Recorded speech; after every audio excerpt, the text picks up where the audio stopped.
time. Fun, fun, fun, fun, once upon a time. ആരാ പോരാ, നിങ്ങൾ ആരാന്ന്? നിങ്ങൾ പോരാന്ന്. ഞാനങ്ങനെ വലിഞ്ഞേറുവൊന്നുമല്ല, എന്നെ വിളിച്ചിട്ട് തന്നെ ഞാൻ വന്നത്. അതെ, ഞാൻ ഡയാനയുടെ വല്ല ബന്ധു വന്നോർത്തിട്ട് ഇരിക്കുകയായിരുന്നു. നിങ്ങളെ ആരാ ഇങ്ങോട്ട് വിളിച്ചത്? കേശവൻ മാമൻ. സാഞ്ചേട്ടാ, ഈ കേശവൻ മാമൻ തന്നെ ഇങ്ങോട്ട് വലിഞ്ഞേറി വന്ന ആളാ. അപ്പൊ അയാള് വേറൊരാളെ കൊണ്ടുവന്നിട്ട് അയാൾ പറയുമോ ഞാൻ വലിഞ്ഞേറി വന്നതല്ലെന്ന്? കേശവൻ മാമൻ പക്ഷേ വലിഞ്ഞേറി വന്നായിരിക്കും. ഞാൻ ക്ഷണിച്ചിട്ട് തന്നെയല്ലേ വന്നത്. വന്ന കാര്യം പറ. അതെ, നല്ലൊരു ആങ്കറുണ്ട്, കൊള്ളാം. ആ, പിന്നെ പറയേണ്ട കാര്യമില്ലല്ലോ, എല്ലാം കൊള്ളാം. പക്ഷെ ഒരു കുറവുണ്ട്. എന്താ കുറവ്? ടൈറ്റിൽ സോങ്ങിന്റെ ഒരു അഭാവം. അതെന്ന് പറഞ്ഞാലേ, ഈ ബൾബൊക്കെ മേടിച്ച് ഈ സെറ്റപ്പ് ഒക്കെ ചെയ്തു വന്നപ്പോ ഞങ്ങൾ ഇച്ചിരി ടൈറ്റ് ആയി പോയി. എന്നിട്ട് പോലും ഈ ടൈറ്റിൽ സോങ് മോശമാക്കരുതെന്ന് പറഞ്ഞ് ഫിലിമിന് മ്യൂസിക് ചെയ്യുന്ന അരുൺരാജിനെ കൊണ്ട് ചെയ്തിട്ടുള്ള നല്ല ടൈറ്റിൽ സോങ് ആണെന്ന് എല്ലാവരും പറയുന്നത്. അതെ, പക്ഷെ അത് ഫിലിമിന് ഓക്കെയാണ്. പക്ഷെ ഇവിടെ പോരാ. എന്താ പ്രശ്നം? എന്താ? വൃത്തവും അതിൻ്റെ ഒരു അലങ്കാരമൊക്കെ ചേർത്തിടണം. വെറുതെ എന്തെങ്കിലും വാക്കുകൾ കാട്ടിക്കൂട്ടിയിട്ട് കാര്യമുണ്ട്. ഒരു സാധാരണ പ്രേക്ഷകൻ എന്നുള്ള നിലയിൽ നിങ്ങളുടെ അഭിപ്രായത്തെ ഞാൻ വേണമെങ്കിൽ മാനിക്കാം. സാധാരണ പ്രേക്ഷകൻ അപ്പൊ എന്നെ മനസ്സിലായില്ല. ഇല്ല, മനസ്സിലായില്ല. മനസ്സിലായില്ല. ഇല്ല. ഇതും കൂടെ കൂട്ടി ഏഴാമത്തെ മലയാളിയാ എന്നെ അറിയാൻ വയ്യാത്ത ഏഴാമത്തെ മലയാളി. അല്ല, എനിക്കും മനസ്സിലായില്ല. 8. എനിക്കും മനസ്സിലായിട്ടില്ല. 9. ഞാൻ നിങ്ങളുടെ ഈ ബുദ്ധിമുട്ട് കണ്ടിട്ട് 4 വരി എഴുതാമെന്ന് കരുതി വന്നതാണ്. നിങ്ങളുടെ ഈ പരിപാടി എനിക്ക് ഇഷ്ടപ്പെട്ട തന്നെ അതിന് വൃത്തം ചേർത്താണ് ഈ ടൈറ്റിൽ ഇട്ടേക്കുന്നത്. ഏതാ? ഫണ്ട്സ്? അതല്ല. പിന്നെ ടൈമോ? അതല്ല, ഉപ്പൻ എഴുതിയിരിക്കുന്നില്ലേ? അയ്യോ, ഉപ്പനല്ല, അപ്പോൺ. അപ്പോൺ. എപ്പോ ആവട്ടെ. അതിന്റെ എങ്ങനെ ഒരു വൃത്തം കണ്ടു. അതെ, വിരലിങ്ങനെ പിടിച്ചതിനകത്തൊരു വൃത്തമുണ്ട്. അപ്പൊ വൃത്തത്തിൽ നിങ്ങൾ കവിത എഴുതി കൊണ്ടുവരും. അങ്ങനെ വൃത്തവും അലങ്കാരവും ഒക്കെ ചേർത്ത് എഴുതുന്ന ഒരു കൊച്ചെഴുത്തുകാരനാണ്. അതുകൊണ്ടാണല്ലോ ഓടക്കുഴൽ എനിക്ക് കിട്ടിയത്. ഓടക്കുഴൽ അവാർഡ് കിട്ടിയിട്ടുണ്ടോ ചേട്ടന്? അങ്ങനല്ല, സിംഫണി കൊച്ചിൻ എന്നും പറഞ്ഞ ഒരു ട്രൂപ്പില്ലേ, ഉണ്ട്, അവരുടെ ഗാനമേള നടന്നപ്പോൾ ഞാൻ അതിൻ്റെ ഇടയ്ക്ക് ഒരു കവിത എഴുതിയ ആ സമയത്ത് ഓരോ ഓടക്കുഴൽ കൊണ്ട് എൻ്റെ കയ്യിൽ തന്ന്. സിംഫണിയിൽ ഈ ഓടക്കുഴൽ വായിക്കുന്നത് എൻ്റെ സുഹൃത്താണ്, രഘുത്തമനാണ്. രഘുത്തമൻ നിങ്ങൾക്ക് കൊണ്ടുവന്ന് ഓടക്കുഴൽ വന്നോ? ചോദിച്ചാൽ എടുത്തെറിഞ്ഞാന്ന് പറഞ്ഞോളെ, ചോദിക്കണ്ട കളതെ. ഞാൻ ചോദിക്കുന്നില്ല. അപ്പോൾ അത്തരത്തിൽ 4 വരികൾ ഞാൻ എഴുതിക്കൊണ്ട് വന്നിട്ടുണ്ട്. ഡി ഡി ഡി പിഷാരടി പ്രാസ, ഡ ഡ ഡ ഡയാന, ഡി ഡി ഡി കോമഡി, ഡ ഡ ഡ വന്ന് കാണടാ. അല്ല, നമുക്ക് അങ്ങനെ വന്ന് കാണടാന്ന് പറഞ്ഞു കഴിഞ്ഞാൽ നമ്മൾ പ്രേക്ഷകരെ വെല്ലുവിളിക്കുന്ന പോലെ ആയി പോവില്ലേ? ഞാനൊരു പ്രേക്ഷകന്റെ വ്യൂ പോയിന്റിലാണ് എഴുതിയിരിക്കുന്നത്. മലയാള ഭാഷയിൽ കോമഡി പാടുവാൻ പിഷു തന്നെ വന്ന് ചെയ്യണം. കിളി കൊഞ്ചും സിനിമകൾ ഡയറക്റ്റ് ചെയ്യുവാൻ ഡയറക്റ്റ് പിഷു തന്നെ ചെയ്തിടണം. കിളി കൊഞ്ചു ഞാൻ ഉദ്ദേശിച്ചത് മറ്റേ പഞ്ചവർണ്ണ തത്ത കിളി. തത്തയുടെ കാര്യമാണ് നിങ്ങൾ പറഞ്ഞത്. അത് വളരെ ഗംഭീരമായിരുന്നു കേട്ടാ, വളരെ ഗംഭീരമായി. എന്തെങ്കിലും ഉണ്ടെങ്കിൽ അങ്ങനെ തരാൻ പൈസ ഒന്നും എൻ്റെ ഇല്ല ചേട്ടാ. ഇല്ലേ? ഇല്ല. എന്തെങ്കിലും കൊടുത്ത് വിടാൻ നോക്ക്. ഉള്ള മതി. ഇല്ല ചേട്ടാ, എൻ്റെ പൈസയൊന്നും ഇല്ല. എന്താ ഡയാന? ചേട്ടാ, പരിപാടി തുടങ്ങാൻ സമയമായി. ഇങ്ങനെ നിന്നാ ശരിയാവത്തില്ല. എടാ, വന്ന ഒരാളല്ലേ, വന്ന് നമ്മൾ ക്ഷണിച്ചില്ലേലും നാണം കിട്ട് വന്നതല്ലേ. ഒരാൾക്ക് നാണമില്ല എന്ന് പറയുന്നത് ഒരു ക്വാളിറ്റി ആയിട്ട് കാണുന്ന ഒരു നാണം ഇല്ലാത്തൊരുത്തൻ ഒരിടത്ത് വന്ന് നിൽക്കും. ഇപ്പൊ വിളിക്കാത്ത കല്യാണത്തിന് ഉണ്ണാൻ പോകുന്ന പോലെ ഒരാൾ നാണമില്ല, നാണവും മാനവും ഇല്ല എന്ന് പറയുന്ന ഒരുത്തൻ ഒരിടത്ത് വന്ന് നിൽക്കുമ്പോൾ വലിഞ്ഞു കയറി വന്നിട്ട് ഞാൻ നമ്മൾ കല്യാണം വിളിക്കുമ്പോൾ ഇപ്പൊ വിളിച്ചവരും വിളിക്കാത്തവരും ഒക്കെ വരൂലേ, ചിലവര് നാണം കിട്ട് വരൂലേ. നമ്മൾ അയാളെ മെയിൻറ്റെയിൻ ചെയ്യണോ പറഞ്ഞു വിടണോ എന്നുള്ളതാണല്ലോ നമ്മുടെ ഒരു പ്രധാന എന്തോ. നമ്മൾ ഒരാളെ പറഞ്ഞു വിടുന്നതിനെ പറ്റി ഡിസ്കസ് ചെയ്തോണ്ടിരിക്കുക. നിങ്ങളുടെ അടുത്ത സുഹൃത്തെ വിളിച്ചു വരുത്തിട്ട് പറഞ്ഞു കൊടുക്കാന്ന് പറഞ്ഞു. അദ്ദേഹത്തിന്റെ മുഖം കൊണ്ട് കണ്ണ് നിറഞ്ഞു. സാജൻ ചേട്ടനെ പറഞ്ഞു വിടുന്ന ആരുമല്ല, നിങ്ങളെ ഇവിടുന്ന് പറഞ്ഞു വിടുന്ന ആരും ഡിസ്കസ് ചെയ്തോണ്ടിരിക്കുന്നത്. എന്നെ അത് പറഞ്ഞു വിട്ടാൽ നിങ്ങൾക്ക് വിഷമാവുമല്ലോ എന്ന് ഓർത്തിട്ട് ഞങ്ങൾ മിണ്ടാണ്ടിരിക്കണം. അപ്പം അന്ന് സാജൻ ചേട്ടനെ മുതത്തോട്ട് കയറുന്നു. എനിക്ക് വിഷമാവുമെന്ന് കരുതി. എടോ, നിങ്ങൾ ഇവിടെ വന്ന സ്ഥിതിക്ക് നിങ്ങൾക്ക് വേണ്ടി ഞാൻ സപ്പോർട്ട് ചെയ്താണ്. ഒന്നുമില്ലേലും തലയിലും ഒന്നുമില്ലേലും കയ്യിലും ഒന്നുമില്ലേലും നിങ്ങളുടെ തോളത്തൊരു സഞ്ചിയില്ലേ, ആ സഞ്ചിക്കകത്തെങ്കിലും എന്തെങ്കിലും ഉണ്ടാവൂലേ, അതിന്റെ ഒരു വില പോലും നിങ്ങൾക്ക് ഉണ്ടാവണ്ടേ. അതെ, ഇദ്ദേഹം പറഞ്ഞില്ലേ എന്നെ പറഞ്ഞു വിടുന്നതിന് വിഷമമുണ്ടെന്ന്. അതെ, മോഹൻലാലിന്റെ ഒരു ഷോ ഉണ്ട് അമൃതയിൽ, ലാൽസലാം കണ്ടായിരുന്നു. അതെ, കണ്ടായിരുന്നു. ആ പ്രോഗ്രാമിൽ നിന്ന് മോഹൻലാൽ ഡയറക്റ്റ് ഇറങ്ങി വന്ന് എൻ്റെ കുറലേക്ക് വിളിച്ച് ഇറങ്ങടാ എന്ന് പറഞ്ഞിട്ട് എനിക്ക് വിഷമമുണ്ടായില്ല. പിന്നെ ആ പിഷു ഇറങ്ങി ഞാനങ്ങ് പോയ കവള ചെന്ന. നിങ്ങൾക്ക് തരാൻ അങ്ങനെ എൻ്റെ പൈസയൊന്നുമില്ല. വേണമെങ്കിൽ വരുന്ന എപ്പിസോഡുകളിലൊക്കെ പറയാൻ വച്ച നല്ല ഫ്രഷായി എവിടെ നിങ്ങൾ ചെന്ന് പറഞ്ഞാലും ആളുകൾ പൊട്ടിച്ചിരിക്കുന്ന ഒരു 3-4 തമാശകൾ അങ്ങ് കാച്ചി തരാം. അടിപൊളി. വഴിയേടാ വെച്ചേക്ക് ഞാൻ വന്നേ തല ഇറങ്ങി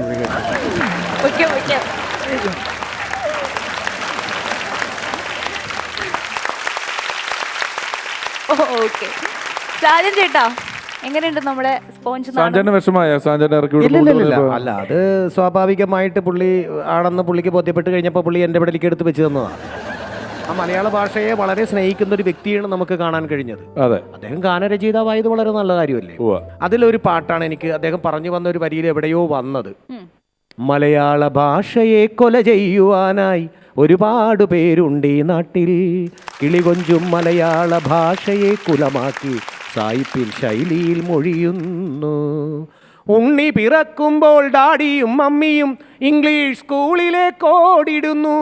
ബിരുദമെടുത്തവൻ ബിരുദനായി മാറുമ്പോൾ ഡാഡിയെ പെടലിക്ക് പിടിക്കുന്നു, മമ്മി ഞെട്ടുന്നു.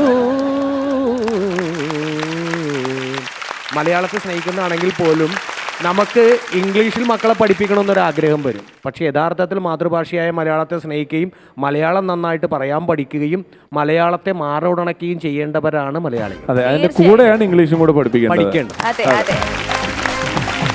അപ്പോൾ സ്പോഞ്ച് നാണു ചേട്ടന്റെയും സാജൻ ചേട്ടന്റെയും രമേശ് ചേട്ടന്റെയും വളരെ രസകരമായ ഒരു ഇന്ററാക്ഷൻ ശേഷം നമ്മൾ ഫസ്റ്റ് പെർഫോമൻസിലേക്ക് കടക്കുകയാണ്.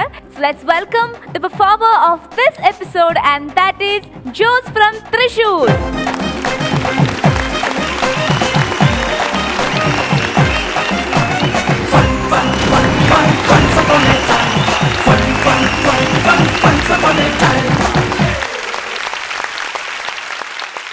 Hello Jose, welcome to the show. Thank you. Thrissur നിന്നാണ് വരുന്നത് അല്ലേ? അതെ.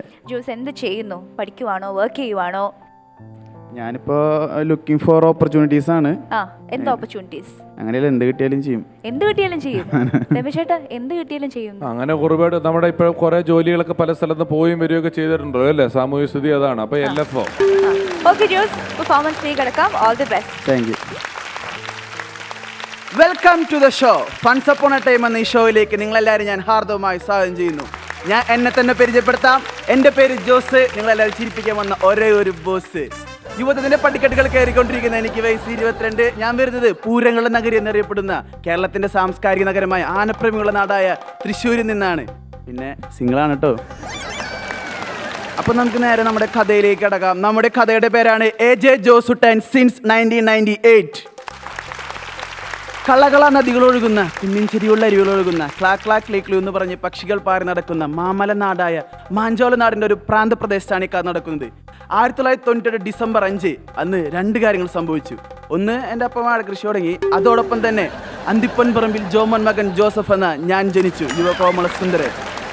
The BGM KGF.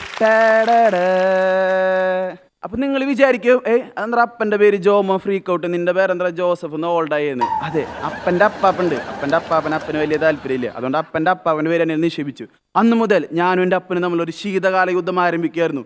കോൾഡ് വാർ. അങ്ങനെ വർഷങ്ങൾ കടന്നുപോയി.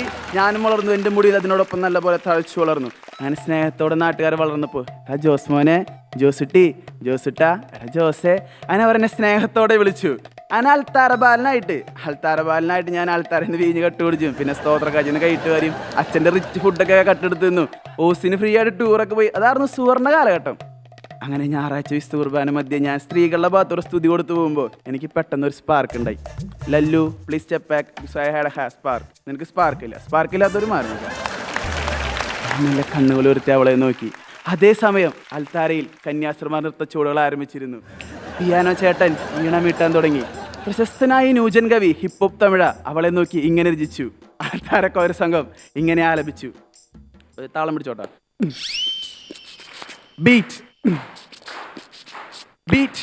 കണ്ണ് അത് ഗണ്ണു മാതിരി, കണ്ണോ അത് ബണ്ണു മാതിരി, പാർവ അത് ജിന്നു മാതിരി, ബോധേ ഏത്തുതിടാ, മൂക്ക് അത് ഗുൾഫി മാതിരി, ഒതട് അത് ബർഫി മാതിരി, പൊണ്ണ് ഇവ വേറെ മാതിരി എന്നെ കൊന്നാടാ.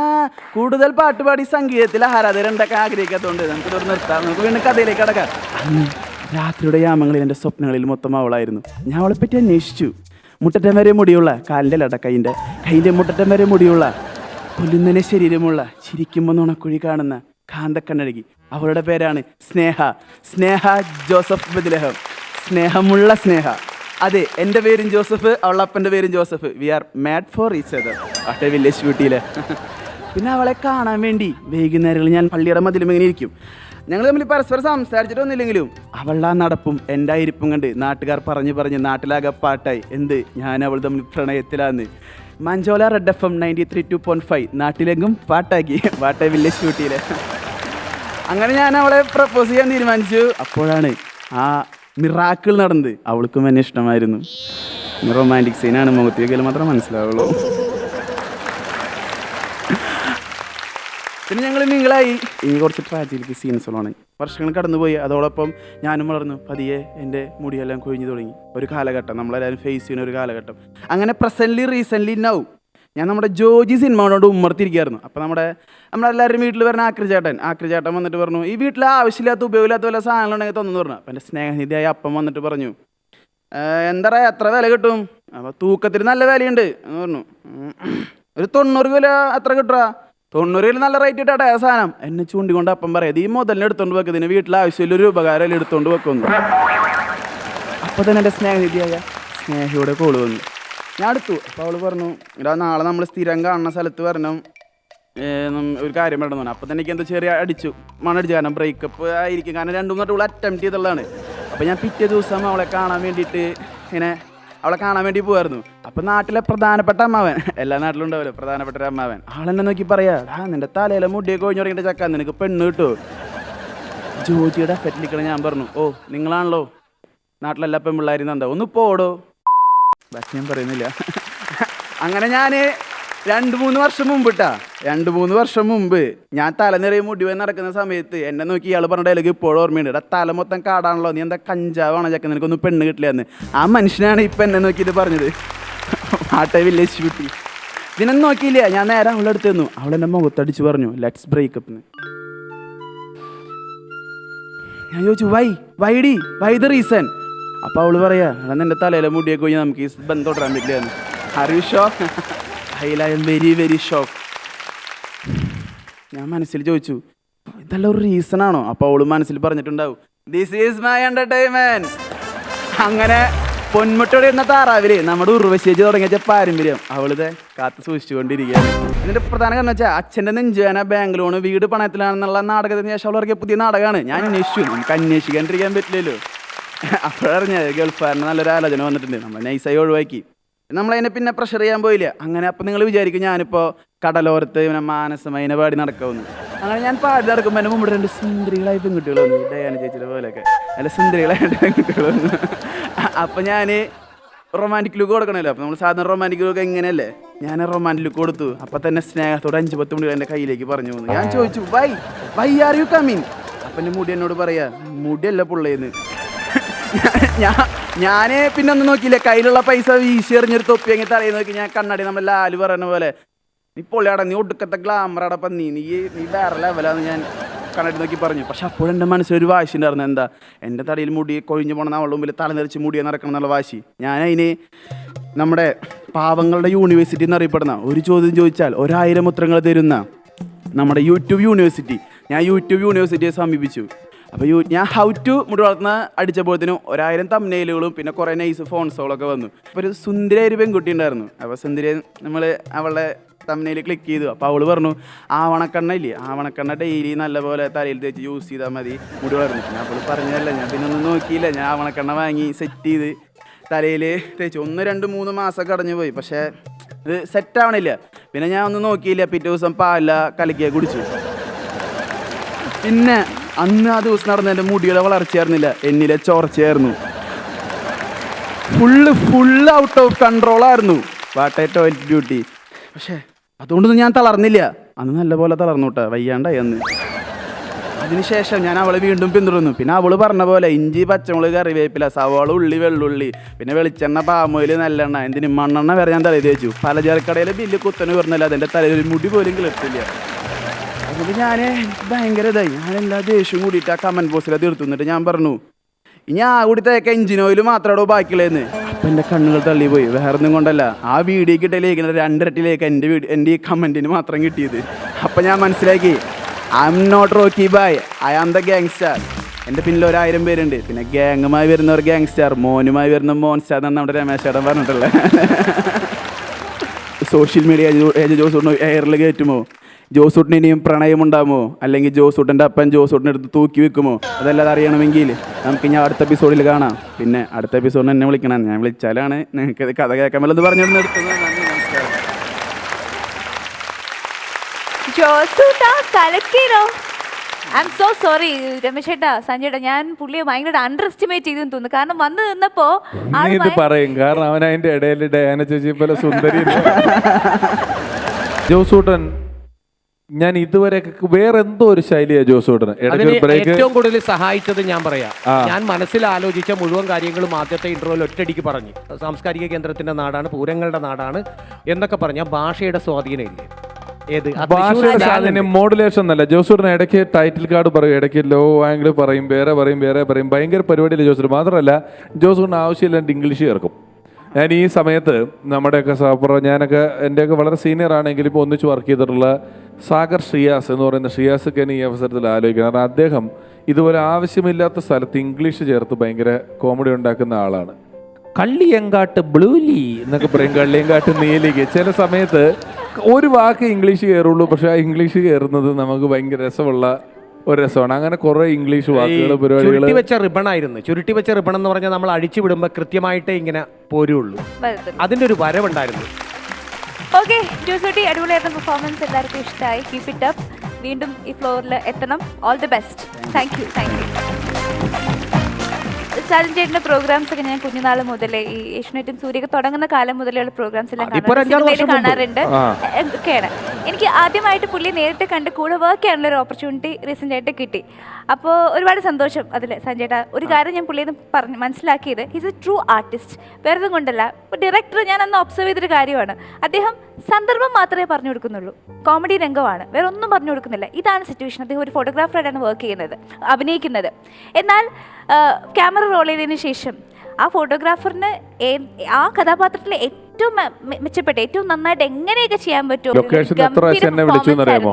ഇവിടെ ഒരു ഫോട്ടോഗ്രാഫറുടെ വേഷം കിട്ടി 2 കൗണ്ടർ പറഞ്ഞൊരു ഒന്നും ചോദിച്ചിട്ട് ലൊക്കേഷൻ തന്നെ വിളിച്ചിട്ട് സാഞ്ചേട്ടൻ, ഞാൻ തുടങ്ങിയപ്പോൾ സാഞ്ചേട്ടൻ വന്ന എപ്പിസോഡ് പറഞ്ഞു അനുകരിക്കുന്ന ആളല്ല, ഈസ് എ ട്രൂ ആർട്ടിസ്റ്റ്. ഞാൻ ഏറ്റവും കൂടുതൽ സ്റ്റേജ് ഷോകളിൽ പങ്കെടുത്തിട്ടുള്ള ആളാണ്. സ്റ്റേജ് ഷോ കഴിഞ്ഞ് നമ്മൾ പിരിഞ്ഞ് വീട്ടിൽ പോയി കഴിഞ്ഞാൽ വീട്ടിൽ പോയ ആളുകളെല്ലാം വീടെത്തിയോന്ന് വിളിച്ചു ചോദിക്കുന്ന ഒരു ആർട്ടിസ്റ്റാണ്. അങ്ങനെ ഒരുപാട് ക്വാളിറ്റീസ് ഉള്ള ഒരു ഗംഭീര ആർട്ടിസ്റ്റാണ് സാഞ്ചേട്ടൻ.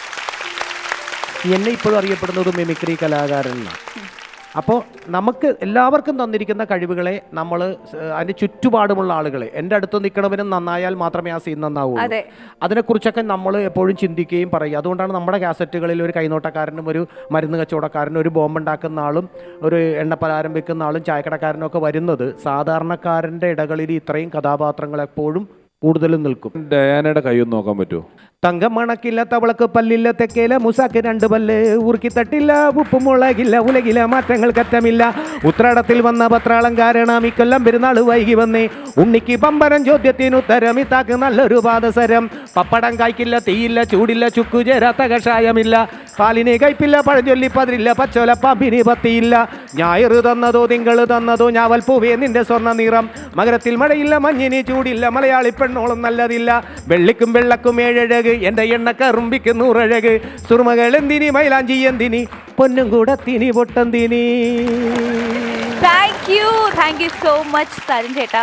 ശരിക്കും നമ്മുടെ ഫൺസ് അപ്പോൺ എ ടൈമിൻ്റെ ഒരു ഫൺ റൈഡ് അരമണിക്കൂറിലൊന്നും തീരില്ല. ശരി, പക്ഷേ നമുക്കിവിടെ അലൗട്ട് ചെയ്തിരിക്കുന്ന സമയം ഹാഫ് ആൻ അവർ ആയതുകൊണ്ട് നമ്മളിപ്പോൾ വൈൻഡപ്പ് ചെയ്യുവാണ്.